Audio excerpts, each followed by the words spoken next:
Hello student, my self Shailesh Kumar Maurya. और अपने last video में हमने ग्रुप 18 के केमिकल प्रॉपर्टीज़ तक डिस्कस कर लिया था। आज हमें जो डिस्कस करना है वो है जेनॉन एंड फ्लोरीन के कंपाउंड्स। ठीक है, तो आज का हमारा जो टॉपिक ऑफ डिस्कशन है वो है पूरा जेनॉन एंड फ्लोरीन कंपाउंड। इसको हम 2-3 पार्ट्स के अंदर डिस्कस करेंगे। ये जो फर्स्ट पार्ट है ये है आपका प्रिपरेशन से रिलेटेड है, तो पहले हम इसको डिस्कस करते हैं। जेनॉन के आपके टोटल 3 तरह के फ्लोराइड एग्जिस्ट करते हैं। एक है आपका XeF2, एक होता है आपका XeF4 और एक होता है आपका XeF6। ठीक है, क्वेश्चन कई बार पूछा गया है कि क्या XeF8 एग्जिस्ट करता है, तो आपका आंसर होगा ये एग्जिस्ट नहीं करता। बाकी तीनों के तीनों फ्लोराइड एग्जिस्ट करते हैं। तो इनके एग्जिस्टेंस की वजह से हमें इनकी प्रिपरेशन की रिएक्शन भी यहाँ पे पढ़नी है। ठीक है, तो आइए एक एक करके देखते हैं। सबसे पहले हम पढ़ते हैं XeF2 की प्रिपरेशन की रिएक्शन। देखो सबके लिए लगभग सिमिलर रिएक्शन है। आपको करना कुछ नहीं है, जेनॉन को बस फ्लोरीन के साथ में रिएक्शन करा देना है। ठीक है, यहाँ पे सर्टेन टेम्परेचर और प्रेशर की कंडीशन रहेगी। आपको ये चीज़ें नहीं याद रखने की ज़रूरत है कि ये टेम्परेचर और प्रेशर की कंडीशन क्या है। सिंपली जेनॉन और फ्लोरीन को रिएक्शन कराइए और आप लिख दीजिए, जो प्रोडक्ट हो जाएगा वो हो जाएगा XeF2। ध्यान रखने की बात क्या है यहाँ पे कि ये जो जेनॉन होना चाहिए वो किस में होना चाहिए, एक्सेस में होना चाहिए। तो इस बात को आपको मेंशन करना पड़ेगा। हाँ, बाकी टेम्परेचर और प्रेशर लिखना ज़रूरी नहीं है। ठीक है, चलो नेक्स्ट देखते हैं XeF4। ठीक है, अब आप ही बताओ, XeF2 में 2 फ्लोरीन है, XeF4 में 4 फ्लोरीन आ रहे हैं, तो यानी मेरे को अब फ्लोरीन का कॉन्सेंट्रेशन तो बढ़ाना पड़ेगा। तो सिंपली आप जेनॉन को 2 फ्लोरीन के साथ में रिएक्ट करिए। यहाँ पे सर्टेन टेम्परेचर और प्रेशर की कंडीशन जो आपका बनेगा वो हो जाएगा XeF4 बन जाएगा। और यहाँ पे अब जो ध्यान रखना है, जैसे आपने फर्स्ट में ध्यान रखा ना यहाँ पे कि ये एक्सेस में होना चाहिए, यहाँ पे आपको ये चीज़ पता होनी चाहिए, ये 1:5 में होना चाहिए। ठीक है, इनका जो मोलर रेशियो होना चाहिए वो होना चाहिए, सॉरी जो इनका अमाउंट का जो रेशियो होना चाहिए वो होना चाहिए 1:5। ठीक है, नेक्स्ट आ जाते हैं XeF6 में। अब देखो हमें फ्लोरीन का कॉन्सेंट्रेशन और बढ़ाना है, तो ऑब्वियस ही बात है अब इस रेशियो को भी और बढ़ाना पड़ेगा। तो सिंपली जेनॉन को आप 3 मोल्स ऑफ फ्लोरीन के साथ इन अ सर्टेन टेम्परेचर और प्रेशर के कंडीशन में क्या बना दोगे आप, XeF6 बना दोगे। और इस बार जो रेशियो होना चाहिए वो होना चाहिए 1:20। ठीक है, अमाउंट का। तो ये जो रेशियोज़ है ना, इन दोनों में रेशियो और ऊपर वाले में ये एक्सेस का टर्म, ये बड़ा ही इंपॉर्टेंट है, इससे सवाल आपके बनते हैं। तो इन तीनों को आप ध्यान में रखने की कोशिश करिएगा। ठीक है, इसके बाद एक प्रिपरेशन की रिएक्शन आपकी सिंपली और दे रखी है कि XeF6 को बनाने के लिए कि XeF4 को अगर आप O2F2 के साथ में ट्रीट करते हैं तो ये सिंपली आपको दे देगा XeF6 प्लस ऑक्सीजन। ये आपकी एक और प्रिपरेशन की रिएक्शन है और काफ़ी इंपॉर्टेंट है, एग्जाम में पूछी भी जाती है खूब, तो इसको भी आप एक बार ध्यान में रखिएगा। तो प्रिपरेशन के रिगार्डिंग NCERT में इतनी रिएक्शंस आपकी दे रखी।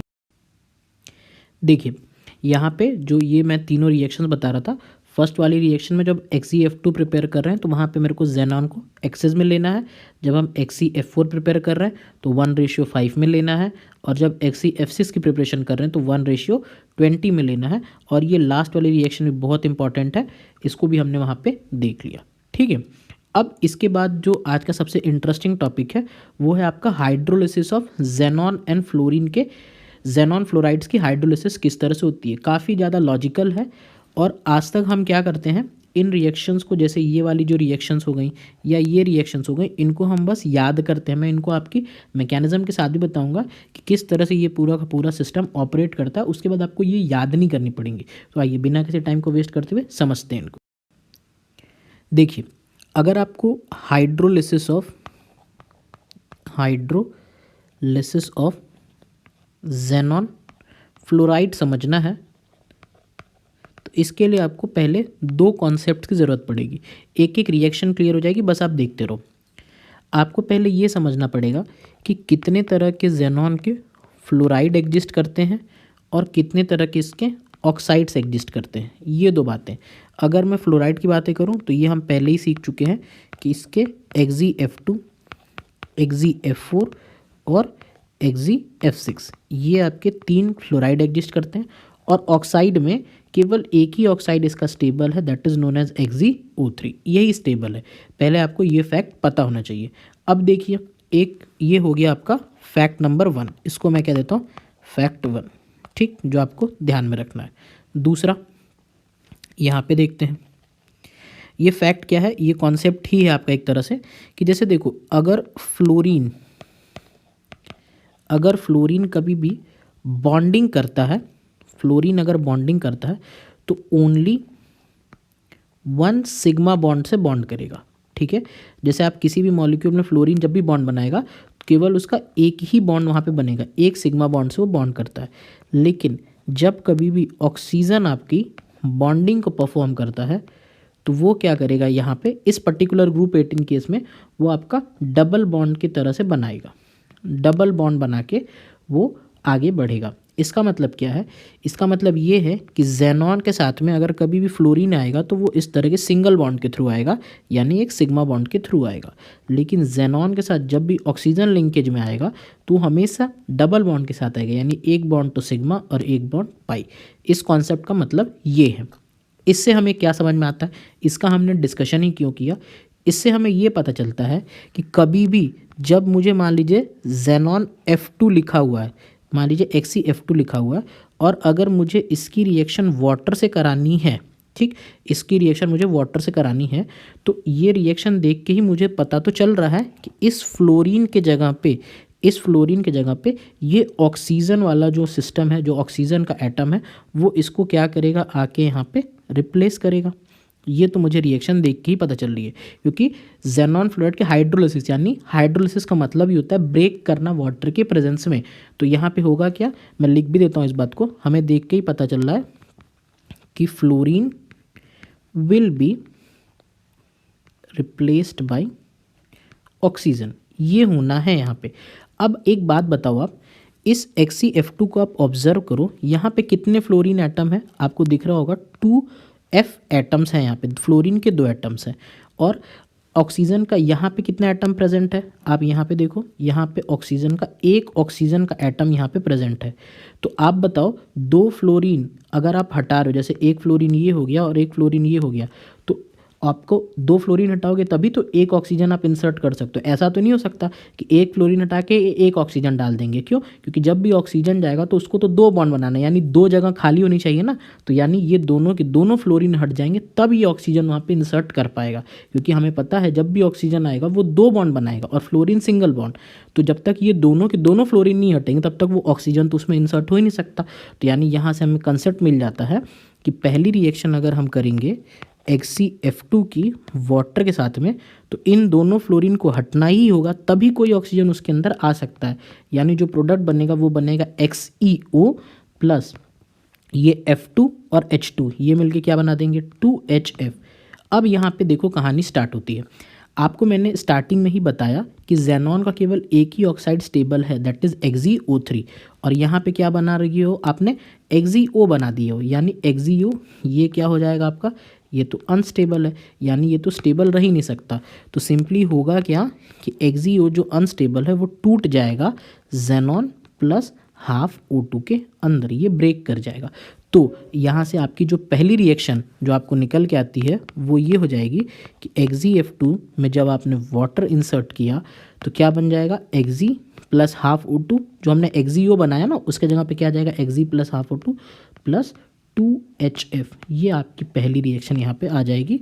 आपको बस छोटा सा कॉन्सेप्ट ये याद रखना था कि जब भी फ्लोरीन 2 फ्लोरीन हटेंगे तभी एक ऑक्सीजन आएगा। मैंने उसको बनाया और मैंने यहाँ पे XeO बना दिया, लेकिन वो तो अनस्टेबल था तो वो इसमें कन्वर्ट हो गया। तो ये आपकी पहली रिएक्शन आपकी हो गई XeF2 प्लस वाटर। होप करते हैं आपको इसका आइडिया लग रहा होगा रिएक्शन लिखना कैसे है।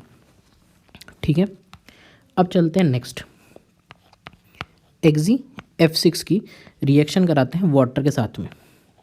ठीक है, चलो देखो, पहली जब आपके पास वाटर का 1 मोल है तो आपको पता है 2 फ्लोरीन हटेंगे तभी एक ऑक्सीजन आएगा। इसका क्या मतलब है कि चलो मैंने 2 फ्लोरीन हटा दिया, तो 2 फ्लोरीन हटा दिया तो उसके जगह पे मैंने एक ऑक्सीजन लाया और 2 फ्लोरीन हट गया तो क्या बचा, XeO4। 2 फ्लोरीन हटे, 2 फ्लोरीन 2 हाइड्रोजन के साथ रिएक्शन करके क्या बना देंगे, 2HF। फिर से सुन लीजिए अगर नहीं समझ में आया तो, Xg(F6) है, इसकी रिएक्शन मैं वाटर के साथ में करा रहा हूँ। आपको पता है जब भी दो फ्लोरीन हटेंगे तभी एक ऑक्सीजन का एटम क्या होगा, ऐड होगा, ये कॉन्सेप्ट है। तो मैंने यहाँ से यहाँ में क्या किया है, देखिए 2 फ्लोरीन हटाया तो एक ऑक्सीजन इंसर्ट कर दिया, और जो 2 फ्लोरीन हटे हैं 2F जो हटा है वो 2H2 के साथ में रिएक्शन करके 2HF निकाल दिया। तो ये आपका हो गया। अब नेक्स्ट स्टेप में मैं क्या करता हूँ, इसी XeO4 को फिर से वाटर के साथ में रिएक्शन करा देता हूँ। चलो फिर से वाटर के साथ में रिएक्शन करा दिया, तो अब आप बताओ फिर से 2 फ्लोरीन हटाओ, एक ऑक्सीजन इंसर्ट करो। चलो XeO2F2 बन जाएगा, और 2 फ्लोरीन जो 2H2 के साथ में रिएक्शन करके क्या बना देंगे, 2HF बना देंगे। चलिए एक बार और रिएक्शन करा सकते हैं। XeO2F2 फिर से वाटर के साथ में रिएक्शन करेगा, बताइए क्या बनेगा। 2 फ्लोरीन हटा के एक ऑक्सीजन इंसर्ट कर दीजिए, क्या बन जाएगा आपका XeO3, और फिर से क्या निकल जाएगा, 2HF। तो यहाँ पे एक जो ध्यान देने वाली बात ये है कि ये जो ऊपर की 2 रिएक्शंस हैं, मतलब ये वाला और ये वाला जो रिएक्शंस है, इसमें अभी तक हमने कंप्लीट हाइड्रोलिसिस नहीं किया। कंप्लीट हाइड्रोलिसिस और पार्शियल हाइड्रोलिसिस 2 बातें, इसको भी समझ लो। यहाँ पे लिख देता हूँ ताकि कोई कन्फ्यूजन ना हो। देखो 2 कंसेप्ट आते हैं, एक है आपका कंप्लीट हाइड्रोलिसिस और एक है आपका पार्शियल हाइड्रोलिसिस, ठीक है। अब कंप्लीट हाइड्रोलिसिस का मतलब क्या है, सिंपली अगर मैं बोलूँ तो no fluorine should remain, no fluorine should remain with xenon, यानी जेनॉन के साथ कोई भी फ्लोरीन बचना ही नहीं चाहिए। और पार्शियल हाइड्रोलिसिस का मतलब क्या है कि फ्लोरीन वहाँ पे क्या कर जाएगा, फ्लोरीन विल रिमेन, फ्लोरीन वहाँ पे बचा रह जाएगा, ये मतलब है कंप्लीट और पार्शियल का। तो देखो ये जो मैंने जो ऊपर जो प्रोडक्ट बनाए हैं, इसमें देखो ये जो प्रोडक्ट बना है इसका मतलब क्या है, यहाँ पे फ्लोरीन बच रहा है, इसका मतलब ये है पार्शियल हाइड्रोलिसिस। ये XeO2F2 इसमें भी एक फ्लोरीन बच रहा है, तो ये भी प्रोडक्ट किसका है, पार्शियल हाइड्रोलिसिस का। लेकिन XeO3 क्या इसमें कोई फ्लोरीन बच रहा है, नहीं, तो इसका मतलब क्या है, this is the product of complete hydrolysis. तो ये आपका कंसेप्ट हो गया। तो यानी आपको रिएक्शन आपके एनसीईआरटी में भी 2 तरीके से दे रखी हैं। सिंपली आपको लिख देंगे कि FgX6 + 3H2O ये लिख देंगे, और आपको लिख देंगे कि XeO3 + 6HF, ठीक है। तो ये रिएक्शन अगर हो जा रही है, बेसिकली ये रिएक्शन आ कहाँ से रही है, ये जो ऊपर की 3 रिएक्शन है ना, सबको ऐड कर दोगे तो आपको यही फाइनल वाली रिएक्शन जो अभी मैंने नीचे लिखी है ये आपको मिल जाएगी। तो इस रिएक्शन को हम क्या बोलेंगे, सिंपली ये हम कह देंगे आपकी complete it is complete hydrolysis reaction, ठीक है। और अगर जो मैंने ऊपर स्टेप वाली रिएक्शंस लिखी थी, ये वाली जो स्टेप्स वाली रिएक्शंस थी, ये वाली या ये वाली रिएक्शन, आप समझ रहे हो जो मैं टिक कर रहा हूँ, तो इनको क्या हो गया, पार्शियल हाइड्रोलिसिस। तो यानी हमने यहाँ पे 2 रिएक्शन सीख लिया, एक तो ये वाली समझ गई, दूसरी ये भी समझ गई कि XeF2 + H2O that gives Xe + ½ O2 + 2HF, ये 2 रिएक्शन हो गई, ठीक है। मैकेनिज्म आपको पूरा का पूरा क्लियर हो चुका होगा। अब चलो चलते हैं नेक्स्ट XeF4 के ऊपर, देखते हैं XeF4 के साथ में क्या केस है। देखो XeF4 यहाँ पे अगर आप जेनॉन के ऑक्सीडेशन स्टेट की बात करोगे तो वो होता है +4 ऑक्सीडेशन स्टेट। ध्यान दीजिएगा मैं क्या कहना चाह रहा हूँ, अगर आप जेनॉन के ऑक्सीडेशन स्टेट की बात करेंगे तो वो होगा +4 ऑक्सीडेशन स्टेट। अब देखो अगर मैं बात करता हूँ आपका XeF2 की, और एक बार बात करता हूँ मैं XeF6 की बात करता हूँ, ठीक। तो यहाँ पे जो जेनॉन का ऑक्सीडेशन स्टेट है वो है +6, और यहाँ पे XeF2 में जो ऑक्सीडेशन स्टेट है वो है +2। तो आपको नहीं लग रहा है कि जो +4 का ऑक्सीडेशन स्टेट है उसको मैं कुछ इस तरह से ला सकता हूँ, +2 + 6/2, यानी इन दोनों का अगर मैं क्या करूँ, आपका एवरेज ले लूँ, अगर मैं इनका एवरेज ले लूँ तो क्या हो जाएगा आपका, मेरे को +4 का ऑक्सीडेशन स्टेट मिल जाएगा, क्योंकि इसका आंसर क्या आ जाएगा, 4 ही तो आंसर आ जाएगा। तो सिंपली अगर मैं बोलूँ कि XeF4 को अगर आप वाटर के साथ में रिएक्शन करते हो तो आपको करना कुछ नहीं है, दोनों की रिएक्शन कर देनी है। क्योंकि ये जो रिएक्शन है आप इसको दिमाग में इस तरह सोच सकते हो, ये मैं लिखने के लिए कह रहा हूँ, ऐसा होगा नहीं, XeF2 + XeF6 इन दोनों का रिएक्शन बाई 2, यही तो मैं कहना चाह रहा हूँ। क्योंकि जब ये है +4 ऑक्सीडेशन स्टेट में, ये है +2 ऑक्सीडेशन स्टेट में, ये है +6 ऑक्सीडेशन स्टेट में, तो एवरेज ही तो है नहीं दोनों रिएक्शन का, ठीक है। तो अगर आप इसको लिखते हो तो इसका जो आंसर आएगा आप डायरेक्ट लिख सकते हो। आपको Xg(F2) की रिएक्शन पता है, Xg(F2) की रिएक्शन आपने क्या लिखा था, Xg प्लस हाफ O2।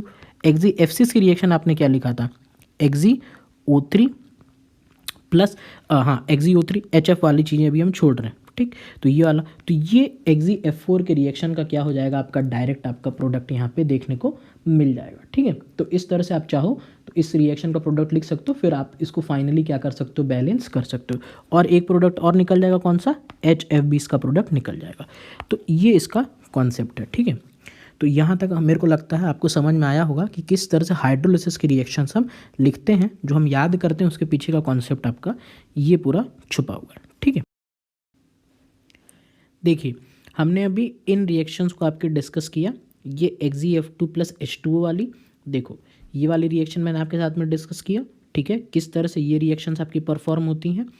और आपको ये वाली रिएक्शन का मैंने कंप्लीट कॉन्सेप्ट समझाया इस पर्टिकुलर रिएक्शन का, कि किस तरह से ये आपकी रिएक्शन हो रही होगी। सिमिलर एंड्स पे अगर हम और देखें तो देखो यहाँ पे ये जो नीचे रिएक्शंस दे रखी हैं जेनॉन एंड ऑक्सीजन के कंपाउंड्स की, आप देखो यहाँ पे भी दो तरह के रिएक्शन की बात कर रहा है। देखो Xgf2 ये वाली जो रिएक्शन है Xgf4 वाली रिएक्शन हो गई, ये Xgf6 की कंप्लीट हाइड्रोलिसिस की रिएक्शन है, ठीक है। और देखो यहाँ पे एक टर्म भी इन्होंने यूज़ कर दिया, पार्शियल हाइड्रोलिसिस।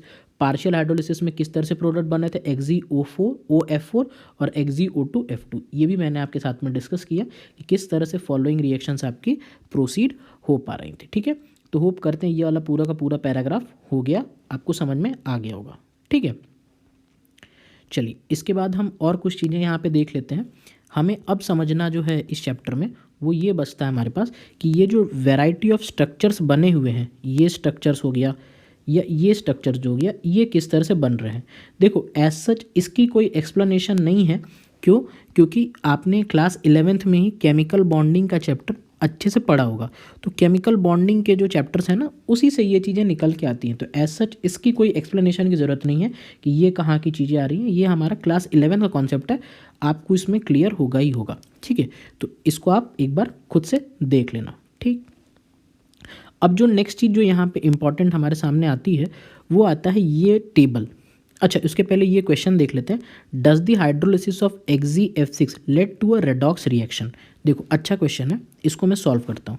देखो सिंपली अगर मैं लिखूँ यहाँ पे, चलो यहाँ पे इसको समझा देते हैं।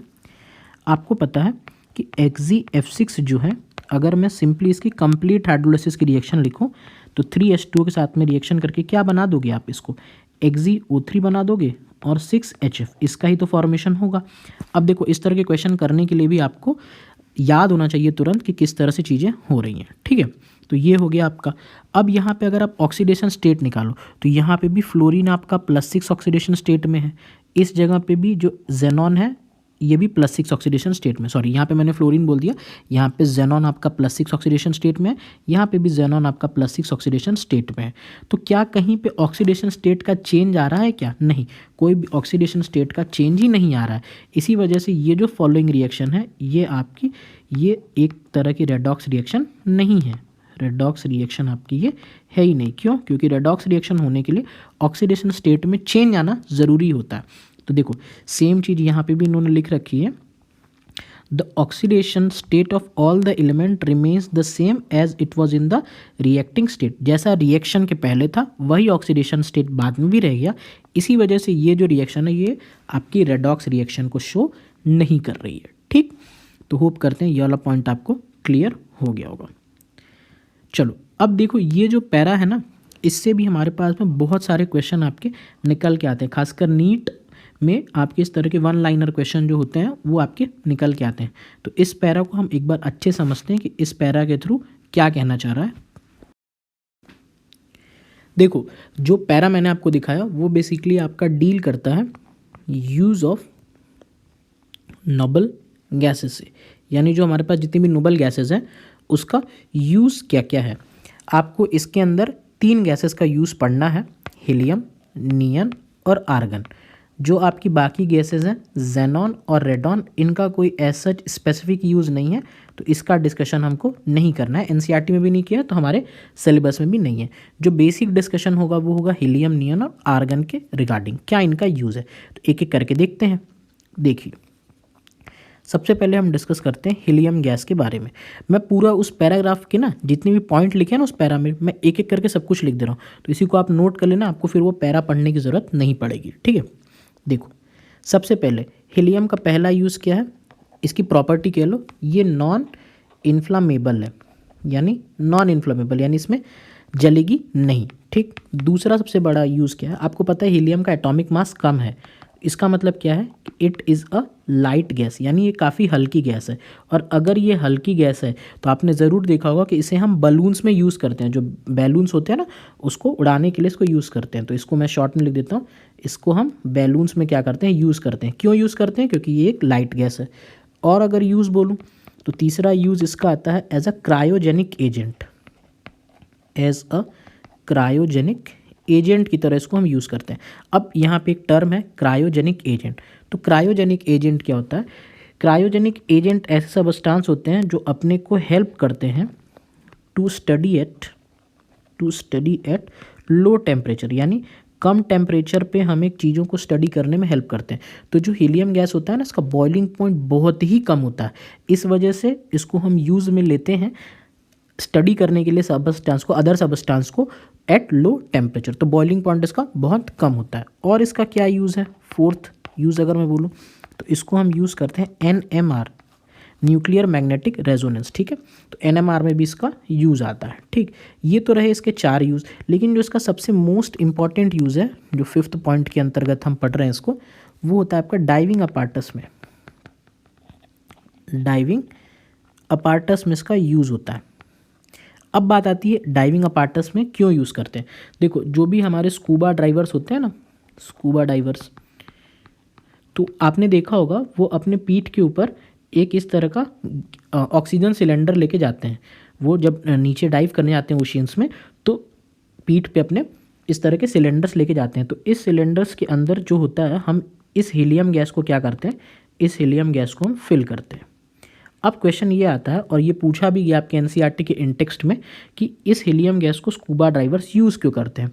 NCERT में सिंपली एक लाइन लिख दी गई है, because of its low solubility, because of its low solubility in blood. देखो ये NCERT में लाइन लिख दी गई है, because of its low solubility in blood, कुछ एक्सप्लेनेशन एज सच नहीं दे रखा है। लेकिन देखो अगर 1 नंबर में आपके बोर्ड में ये क्वेश्चन आता है ना, तो यही लाइन आप उसमें चिपका देना, आपको फुल मार्क्स मिल जाएंगे। लेकिन अब हम समझते हैं कि एक्चुअल में इसका कारण क्या है। ठीक है, देखो जो भी हमारे देखो होता क्या है, अब आपके दिमाग में क्वेश्चन आना चाहिए कि अगर ये स्कूबा ड्राइवर है, ये कोई मेरे पास ऑक्सीजन का सिलेंडर है, तो इसमें स्कूबा ड्राइवर को ऑक्सीजन ही ब्रीथ करना है, तो क्यों नहीं ये प्योर ऑक्सीजन ले जाके ब्रीथ कर लेते हैं। प्योर ऑक्सीजन ब्रीथ करेंगे तो क्या दिक्कत है। देखो अगर आप बहुत डेप्थ पे, जब आप नीचे जाते हो अर्थ सरफेस से और बहुत डेप्थ पे प्योर ऑक्सीजन ब्रीथ करते हो, तो वो ऑक्सीजन क्या हो जाती है आपकी, हार्मफुल हो जाती है। वो ऑक्सीजन हमारे लिए हार्मफुल होती है। इसको एक टर्म हम यूज़ करते हैं, ऑक्सीजन टॉक्सिसिटी बोलते हैं इसको, ऑक्सीजन टॉक्सिसिटी, यानी ऑक्सीजन, प्योर ऑक्सीजन ब्रीथ करना हमारे लिए दिक्कत हो जाती है, उसको हम ऑक्सीजन टॉक्सिसिटी कहते हैं। इसीलिए उसको एट डेप्थ जो स्कूबा ड्राइवर्स हैं प्योर ऑक्सीजन के सिलेंडर्स नहीं ले जाते। अच्छा, और प्योर नाइट्रोजन तो भी नहीं ले सकते, क्यों, क्योंकि नाइट्रोजन जब आप ज़्यादा ब्रीथ करोगे तो वो आपको क्या करने लगेगी, अनकॉन्शियस कर देगी। तो यानी आप तो समुद्र के नीचे और आपको अनकॉन्शियसनेस आई, आप बेहोश होके वहीं पे फिर ख़त्म हो जाओगे, ये वाला केस हो जाएगा। तो प्योर ऑक्सीजन नहीं ब्रीथ कर सकते, क्यों, क्योंकि वहाँ पे क्या है, हार्मफुल है, ऑक्सीजन टॉक्सिक हो जाएगा। नाइट्रोजन नहीं ब्रीथ कर सकते, क्यों, क्योंकि वो आपको अनकॉन्शियस कर देगा। तो यानी हमें क्या चाहिए, हमें क्या चाहिए, हमें चाहिए कि ऑक्सीजन और नाइट्रोजन का एक क्या रहे, आपका बैलेंस्ड अमाउंट बना रहे। एक बैलेंस्ड अमाउंट हम बना के रखें, हमारी रिक्वायरमेंट कुछ इस तरह से है। तो अब ये बैलेंस्ड अमाउंट बनाने के लिए ही हम क्या करते हैं, इसमें हीलियम को मिक्स कर देते हैं, हीलियम को मिक्स कर देते हैं। जब हम हीलियम को इसके अंदर मिक्स करते हैं तो हीलियम आपकी ब्लड में सॉल्युबल नहीं है, तो ब्लड के अंदर घुलने का भी उसमें सवाल नहीं उठता। दूसरा, टू मच ऑक्सीजन भी नहीं हो रही है उस सिलेंडर के अंदर और टू मच नाइट्रोजन भी नहीं है, तो ओवरऑल एक बैलेंस्ड अमाउंट बना के रखता है। तो इसी चीज़ को हम कहते हैं कि because of its low solubility in blood, it help us to maintain a proper balancing amount with in the cylinder. ठीक है, तो इस तरह से आप समझ सकते हो कि इसका काम क्या है। तो यहाँ पे ये जो चारों यूज़ हैं आपके हीलियम के, ये आपको समझ में आ गए होंगे। ठीक है, अब नेक्स्ट गैस जो हमको स्टडी करनी है वो है आपकी नियॉन। देखो सबको पता है नियॉन का जो सबसे बड़ा यूज़ है वो होता है बल्ब्स में। ठीक है, बल्ब्स को जो ग्लो कराने के लिए यूज़ होता है उसमें नियॉन्स का कहते हैं। ठीक है, तो ये एक सिंपल सा एक वन लाइनर है कि अगर कोई नियॉन का यूज़ पूछे तो उसको हम कह सकते हैं जो हमारे पास फ्लोरेसेंट बल्ब्स होते हैं उनमें हम यूज़ करते हैं। इवन जो एडवर्टाइजमेंट पर्पज़ के लिए भी यूज़ किया जाता है ना, उस एडवर्टाइजमेंट को ग्लो कराने के लिए, जो भी आपने देखे होंगे बड़े बड़े शहरों में जो एडवर्टाइजमेंट लगते हैं उसको भी ग्लो कराने के लिए जो यूज़ करते हैं उसमें भी हम नियॉन का ही यूज़ करते हैं। तो ये हो गया। नेक्स्ट होता है हमारा आर्गन। आर्गन का क्या यूज़ है? देखो सिंपली अगर मैं आर्गन की बोलूँ तो पहला तो इसका सबसे बड़ा यूज़ होता है इनर्ट एटमॉस्फेयर देने के लिए। यानी कहीं पे भी अगर मुझे इनर्ट एटमॉस्फेयर चाहिए तो वहाँ पे मैं क्या यूज़ करता हूँ? आर्गन को यूज़ कर सकता हूँ। दूसरा, आपने देखा होगा जो हमारे घर में इलेक्ट्रिक बल्ब्स होते हैं ना, इस तरह से ये इलेक्ट्रिक बल्ब्स हो गया, ये उसका फिलामेंट हो गया और ये हमारा इस तरह से बल्ब हो गया। तो इसमें जो इनर्ट एटमॉस्फेयर देने के लिए यहाँ पे हम क्या फिल करते हैं? आर्गन गैस फिल करके रखते हैं। तो ये भी हो गया। ठीक, तो यानी इसको हम कह सकते हैं ये बल्ब्स के मैन्युफैक्चरिंग में भी हेल्प करते हैं। मैन्युफैक्चरिंग या इसको कह सकते हैं बल्ब्स में जो इनर्ट एटमॉस्फेयर है उसको सस्टेन करने के लिए भी इसका यूज़ में आता है। तो ये कुछ आपके आर्गन गैस के यूज़ हो गए। आर्गन का हो गया, नियॉन का हो गया और आपका हीलियम का हो गया। सबसे ज़्यादा हीलियम का ही पूछा जाता है तो उस पर हमने फोकस करके देखा। ओके, तो ये जो पूरा का पूरा पैराग्राफ था आपका ये यूजेस वाला, मैंने इसमें एक एक पॉइंट आपको समझा दिया। आप इसमें रीड करना, ऐसा कोई भी लाइन नहीं होगा जो आपको मैंने वहाँ पे एक्सप्लेन नहीं किया हो। ठीक है, अब आ आते हैं थोड़े बहुत इन टेक्स्ट क्वेश्चंस के ऊपर, इसको देख लेते हैं। फिर जो टेक्स्ट वाले क्वेश्चन है उसको हम बाद में कभी डिस्कस कर लेंगे। देखो ये हो गया इन टेक्स्ट क्वेश्चन। यहाँ पे आपका पहला क्वेश्चन ये पूछा है कि why helium is used in diving apparatus. ये आप बता सकते हो, बहुत अच्छे से मैंने आपको एक्सप्लेन किया। इस रिएक्शन को आपको बैलेंस करना है, कर ही सकते हो आपको। ठीक है, ये मैंने आपको वैसे पूरी की पूरी एक एक स्टेप में तोड़ के बताया था, तो आप यहाँ पे इसको बैलेंस भी कर सकते हो। और ये 7.34 ये क्वेश्चन तो हमने कल ही डिस्कस कर लिया था आपका। ठीक है, तो इस तरह से आपका ये जो ग्रुप 18 वाला था इसको हमने कंप्लीट कर लिया है। इसके जो भी इंटेक्स क्वेश्चन है उसको हम बाद में जब कंप्लीट चैप्टर का क्वेश्चन डिस्कस करेंगे तो वहाँ पे हम डिस्कस कर लेंगे। ठीक है, तो ये था पूरा का पूरा डिस्कशन रिगार्डिंग ग्रुप 18। अब अपने नेक्स्ट लेक्चर्स में हम ग्रुप 17 वाले जो एलिमेंट्स हैं उनको डिस्कस करेंगे। So that's all for today and thank you for watching. और हाँ, अगर अभी तक आपने हमारे चैनल को सब्सक्राइब नहीं किया है तो उसको ज़रूर सब्सक्राइब करना और ध्यान से टेलीग्राम ग्रुप भी ज्वाइन करना, क्योंकि उस पर भी आपके लिए काफ़ी अच्छे अच्छे मटेरियल्स अवेलेबल हैं।